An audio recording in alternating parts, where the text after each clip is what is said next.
სართულზე ვარ, თავიდან არ მიშვებდნენ, მითხრეს, რომ დროებით გათავისუფლებული ვარ წამყვანის მოვალეობების შესრულებისგან. სანამ ჯერ კიდევ შემიძლია გეტყვით, რომ 2001 წლის 14 აპრილის ამ ჩანაწერსა და 2025 წლის 4 თებერვალს ვასილ ივანოვ-ჩიქოვანის მიერ გასაჯარავებულ წერილს შორის, რომ ის მოაბის წამყვანობიდან დროებით ჩახსნას, პარალელების გავლება გარდაუვალია. ეს პარალელი არც ერთი წამყვანის და არც ერთი ტელევიზიის კერძო მაგალითია. ეს დიდი სურათია იმის შესახებ, თუ როგორ ნადგურდებოდა თავისუფალი სიტყვა. 2001-სა და 25 შორის სხვაობა დიდია, 24 წელი, მაგრამ სულ უფრო მცირეა დღეს უკვე სხვაობა პუტინის რუსეთსა და ივანიშვილის საქართველოს შორის. ეს დიდი სურათია თქო, მაგრამ შესაძლოა უფრო დიდი სახელმძღვანელო იყოს ოლიგარქისთვის, სახელწოდებით როგორ გავანადგუროთ თავისუფალი სიტყვა საქართველოში.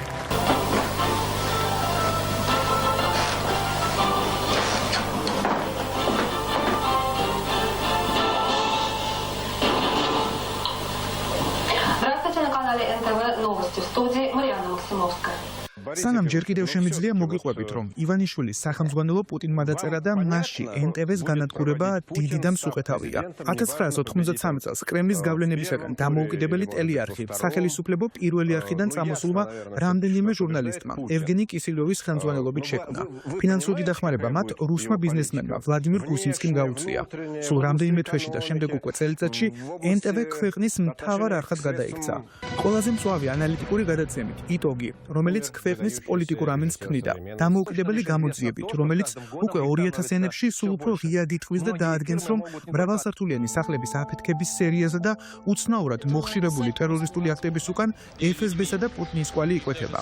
პარფიონოვის ნამედნი საბჭოთა წარსულის შესახებ, რომელიც აღმოჩნდა, რომ დანაშაულებრივი იყო და რა თქმა უნდა ახალი ამბები, სივოდნია, რომელიც კრემლის ყველაზე დიდი თავისტკივილი გახდა.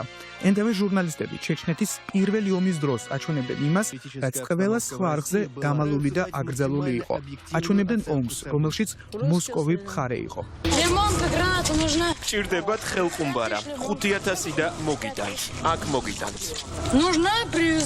ისვია ოდესმე. კი, რუსებს ვესროლე. მე მათ ვკლავდი და მოვკლავ კიდეც. 2000-იანებში NTV ყველა სხვა სახელისუფლებო არხის ყურებადობას რამდენჯერმე გადაუსწრებს და ხელისუფლების კრიტიკაც წლიდან-წლამდე სულ უფრო მწვავეც და მწარეც იქნება. ამ არხზე მუშაობს ვიქტორ შენდეროვიჩი, თოჯინების შემქმნელი, რომელიც განსაკუთრებით აღიზიანებს პუტინს. ვლადიმირ კარამურზა, რომელსაც შემდეგ ორჯერ მოწამლავენ. სახელისუფლებო ვერტიკალში პუტინის მოძლიერებამდეც თავისუფალი NTV-ს არსებობა კრემლის ინტერესებში აღარ შედის. ხან გარყვნილების პროპაგანდისა და ხან რელიგიური გრძნობების შეურაცხყოფის საბაბით დუმა ცდილობს კანონმდებლობა NTV-ს დახურვას მოარგოს. ჩვენში თაგვაგონეს, რომ რაც აკრძალული არ არის, ყველაფერი დასაშვებია, მაგრამ განაეყოფა ყველა სისაძაგლეს NTV-შნიკები. სანამ ჯერ კიდევ შემიძლია გაგახსენებთ, რომ პუტინის პირველი ინაუგურაციიდან რამდენიმე თვეში პირველი დარტყმა სწორედ NTV-ზე მოდის. 2000-იანებში პუტინს ერთი ხელის მოსმით მედია გიგანტის დახურვა ჯერ კიდევ არ შეეძლო. ამიტომ გამოსავალი ეგრეთ წოდებული ერთზო პირებს შორის დავა აღმოჩნდა. ფინანსური პოლიციის რეიდებს მალევე მოყვა არხის დამფუძნებლის დაკავება. ბოლოს კი NTV-ს მთავარი კრედიტორის სახელისუფლებო გაზპრომის სასარგებლოდ დავის გადაჭრა და ფლობელთა ცვლილება. იყო მხარდამჭერი აქციებიც, NTV-ს არ მოგცემთ. იყო ჟურნალისტთა პროტესტიც, მაგრამ ბოლოს არხიდან ჟურნალისტები წავიდნენ. NTV კი იმ დღიდან კრემლის მორჩილებაში მყოფ პირველ არხსა და RTR შეუერთდა. на компанию NTV первый митинг NTV-ს მხარდამჭერ აქციებში რომ მონაწილეობდი, მაშინ 17 წლის ვიყავი. 25 წლის წინ იყო ეს და ამ გადმოსახედიდან შემიძლია ვთქვა, რომ მაშინ რუსულმა საზოგადოებამ პუტინთან ეს ომი წააგო. წააგო არა იმიტომ, რომ მაშინ ძლავრი რეპრესიები იყო, არა იმიტომ, რომ ეგონათ, რომ ეს არ იყო ისეთი მნიშვნელოვანი. შემდეგ ყოველწლიურად რეპრესიები სულ უფრო გაღრმავდა. NTV-ს გაქრობით გაქრა ფანჯარა, რომელშიც შეიძლებოდა რეალობის დანახვა და თუ შენი მაკონტროლებული აღარ არიან, შენ შეგიძლია გააკეთო ყველაფერი, რაც გინდა. წლების შემდეგ უკვე 2012-13 წლებში, როდესაც მრავალათასიანი აქციები იმართებოდა, უკვე გვიანი იყო. რეჟიმს ყველა მედიაზე ჰქონდა კონტროლი დამყარებული. სულ რომ მილიონი ადამიანი გამოსულიყო, ამას მაინც არავინ გააშუქებდა. არავინ დაანახებდა მრავალმილიონიან ქვეყანას რა ხდებოდა მის გულში. ამიტომაც ეს ომი პუტინმა მარტივად მოიგო. ცენზურის ერთ-ერთი მიზანი ხომ ეს არის. ხალხმა ვერ დაინახოს რამდენი სანამ ჯერ კიდევ შემიძლია შეხედეთ, ეს უკვე 2019 წლის 21 აგვისტოა, თბილისი. ქვეყნის ყველაზე დიდ ოპოზიციურ არხს რუსთავიორს ჟურნალისტები ტოვებენ. ეგრეთ წოდებული დავა კერძო პირებს შორის 2017-ში დაიწყო. ფინანსური პოლიციის რეიდებს უკვე მოგვიანებით სასამართლო პროცესები მოყვა. იყო აქციებიც, რუსთავიორი ჩემია, იყო ჟურნალისტთა პროტესტიც, მაგრამ ბოლოს არხიდან ჟურნალისტები წავიდნენ. რუსთავიორი კი ხელისუფლების მორჩილებაში მყოფ პირველ არხსა და იმედს შეუერთდა. დღეს ვტოვებ რუსთავიორს, მაგრამ ვიტოვებ იმედს, რომ ისევ შევხვდებით, ამიტომ არ გემშვიდობებით, გეუბნებით მხოლოდ ნახვამდის და დიახ, ბრძოლა გრძელდება უკეთესი მომავლისთვის, თავისუფალი საქართველოსთვის, ლაღი სამშობლოსთვის ბრძოლა გრძელდება. ნახვამდის. ჩვენ ამ ომს აუცილებლად მოვიგებთ. კარგად ზანდებოდეთ.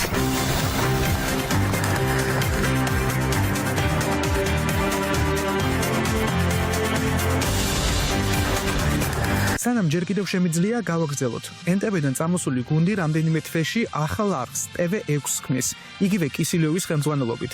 რა გასაკვირია, რომ არხის პოპულარობა და გავლენა სულ მალე პუტინისთვის შემაწუხებელი ხდება. NTV-ს გამოცდილება ახლა უკვე პრეცედენტია და TV6-ის დახურვაზე დიქტატორს ბევრი ფიქრი აღარ დაჭირვებია. სასამართლოს გადაწყვეტილებით არხი გახსნიდან 1 წელიწადში ითიშება, პირდაპირ ეთერის დროს. წლების შემდეგ მოსამართლე, რომელმაც გადაწყვეტილება მიიღო, ბორის ნემცოვს ეთქვის, რომ ბრძანება პირდაპირ პუტინიდან მოვიდა. კიდევ 1 წელიწადში იგივე გუნდი TV-S შექმნის, უკანასკნელ მცდელობას რუსეთში დამოუკიდებელი არხის არსებობის. არხი ფინანსურ კრიზისშია, კომპანიებს რეკლამის განთავსების გამო დევნიან. იწყება სასამართლო პროცესები და TV-S-ი 1 წელიწადში იხურება. შედეგი გასაგებია, არსებობდა ცენზურისგან სრულიად დამოუკიდებელი არხი, დღეს კი ის უკვე აღარ არსებობს. სანამ ჯერ კიდევ შემიძლია პარალელი. 2019-ში რუსთავიორიდან წამოსული გუნდი რამდენიმე კვირაში 2 დამოუკიდებელ არხს, მთავარს და ფორმულას ქმნის. რა გასაკვირია, რომ არხების პოპულარობა და გავლენა მალევე ივანიშვილისთვის შემაწუხებელი ხდება. რუსთავიორის გამოცდილება ახლა რუსი ოლიგარქისთვის პრეცედენტია. მთავარის და ფორმულას მოშორება დიქტატორისთვის უფრო მარტივია. უკანონო დაპატიმრებენ მთავარის გენერალურ დირექტორს ნიკა გვარამიას. სასამართლო დავას იწყებენ ფორმულას დამფუძნებლის წინააღმდეგ. ორივე არხი უმწვავეს ფინანსურ კრიზისშია. კომპანიებს რეკლამების განთავსების ეშინიათ. სახელისუფლებო წნეხი კი უპრეცედენტოდ მაღალია. ახლა ეს ისტორია მიმდინარე რეალობაა და სანამ ჯერ კიდევ შემიძლია ამ სიუჟეტს სწორედ თავარი არხის ეთერში უყურებთ. უბრალოდ შეხსენება. დღეს 2025 წლის 8 თებერვალია. ანუ დიქტატორის კალენდარით პუტინის რუსეთის 2003 წელი. 22 წლიანი სხვაობით იგივე სცენარში ახლა საქართველოა. 2006 წლის 7 ოქტომბერს დაახლოებით დღის 4 საათზე ანა პოლიტკოვსკაია აი იმ სადარბაზოში შევიდა და რამდენიმე საფეხური აიარა. ლიფტში შესვლისთანავე ის 4 გასროლით მოკლეს. სანამ ჯერ კიდევ შემიძლია გითხრათ, იცოდეთ, რომ დამოუკიდებელი ტელეარხების დახურვიდან 1 წელიწადში პუტინმა ომი ბეჭდურ მედიას გამოუცხადა.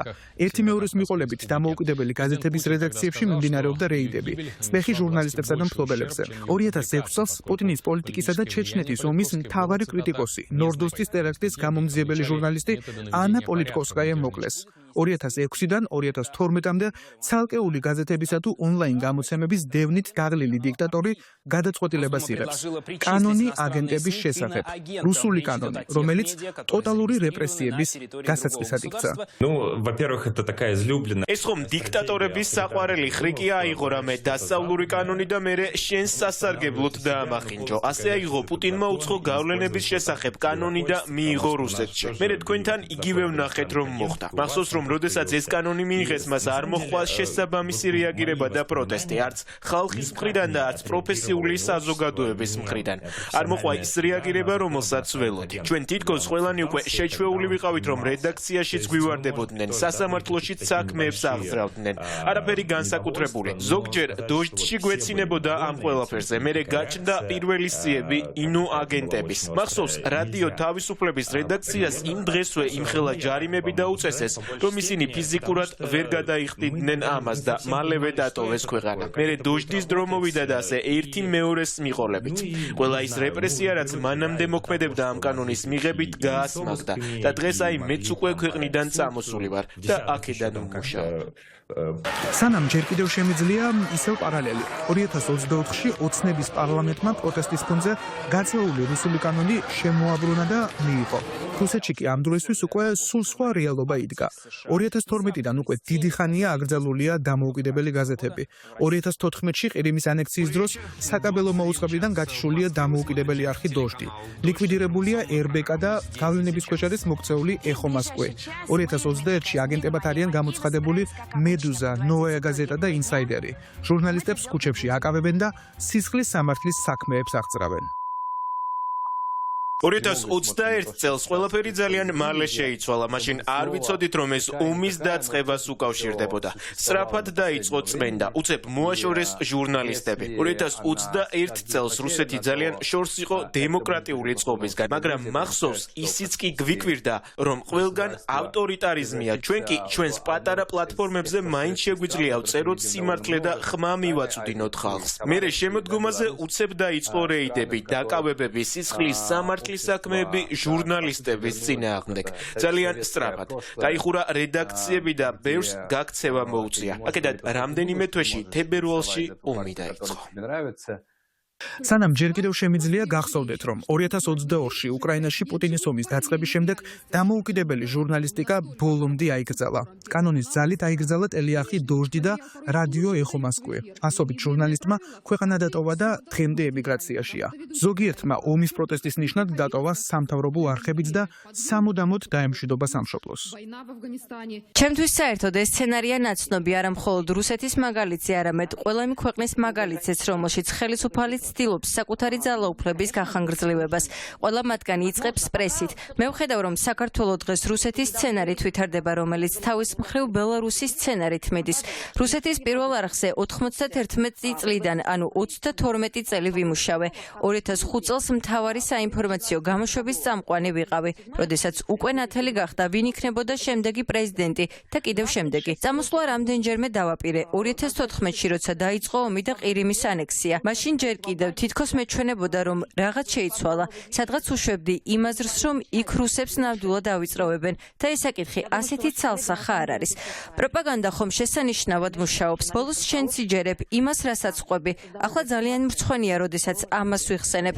როდესაც უკრაინაში ომი დაიწყო, თებერვალში გადავწყვიტე, რომ წამოსულიყავი. ომის დაწყება არის ის ზღვარი, რამაც ჩემი ცხოვრება ორად გაყო. ომი არის თეთრი ან შავი, კი ან არა. შენ ან ერთ მხარეს ხარ, ან მეორე. არ არსებობს აქ კომპრომისი. რაც უფრო დიდხანს რჩები, მით უფრო რთულია მერე წამოსვლა.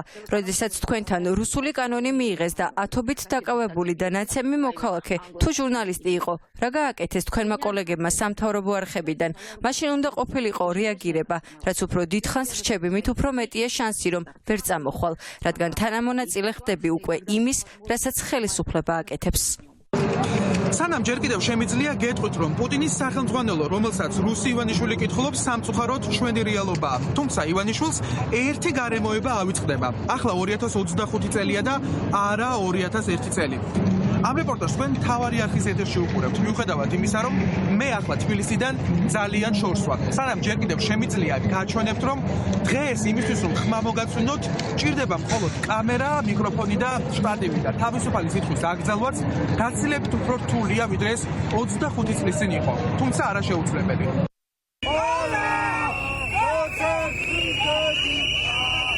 ამიტომ სანამ ჯერ კიდევ შემიძლია გაგაფრთხილებთ, რომ აქ მოყვანილი პარალელები რეალურია. რუსეთისთვის და ბელარუსისთვის წარსული და აწყო, საქართველოსთვის კი პოტენციური მომავალი.